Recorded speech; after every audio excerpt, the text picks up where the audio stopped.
Every story has a beginning. Mine started with cheap shots to the head, a whole lot of blood, dusty streets of a small town, far from the bright lights and roaring WWE crowds. He was just a kid. He didn't have much, but he had a television. On that screen, he saw giants, heroes, villains, men who could fly, men who could break you in half, pageantry, power, passion. It wasn't a show. It was a calling, a whisper of destiny. He and his friends mimicked their idols. Old mattresses turned into rings. Imagination became championship belts, cardboard, tin foil, not the biggest, not the strongest. A fire inside that burned brighter than anyone's. He watched every match, studying how wrestlers told a story with their bodies. Names of the holds, timing of a drop kick, the will to get back up. They urged a practical path, something stable, something secure. But he couldn't shake the roar of the crowd, the weight of a championship belt, the feeling of standing victorious. Not just a dream in his head, it was in his heart.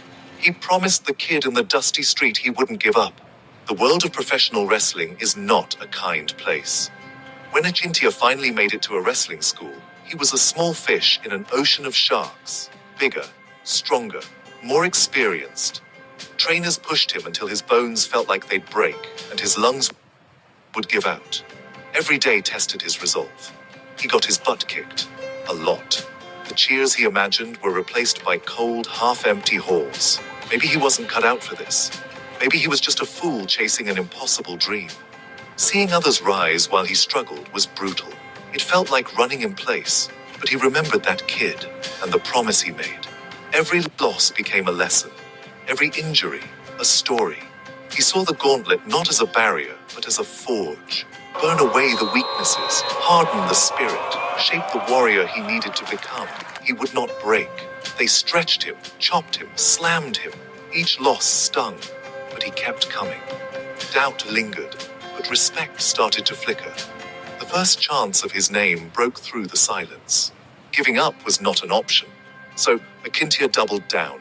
Not the biggest or the strongest, so he'd be the smartest and hardest working. Life became a loop. Train, eat, sleep, watch tape. First in the gym, last to leave. Nightlife traded for learning, breaking down psychology, timing, in-ring storytelling, training his body and his mind to see 3 moves ahead. Trainers who once doubted him took notice. He absorbed the finer points, the subtle tricks of the craft, selling pain, building sympathy, adding new moves, refining his high-energy style. Every loss was tuition. He asked, "What did I do wrong? How could I have been better?" He patched holes one by one. Losses became fewer. He was evolving before everyone's eyes. He became a draw. They saw sweat, sacrifices, blood, sweat, tears. The big leagues were finally starting to hiss. Getting signed by WWE wasn't the finish line. It was a new race. Every move scrutinized, every promo dissected. Years on the indie circuit made him resilient. He hit the ground running and won hearts.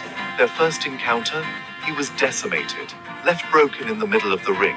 But the fire burned. He studied, found weaknesses, built a plan, back and forth. He absorbed punishment and always got back up. The ultimate showdown. A no disqualification match at WrestleMania. He used his environment, his intelligence, his unbreakable spirit. Then, the signature flight that defined his rise. The champion controlled the fight until 80,000 voices lifted Achintya. He kicked out, in a desperate surge, the dream catcher. 1, 2, 3. Time stood still. The weight of the journey crashed over him. From tin-foil dreams to championship reality. A victory for every underdog and every dreamer told, "Not good enough. Have a nice day."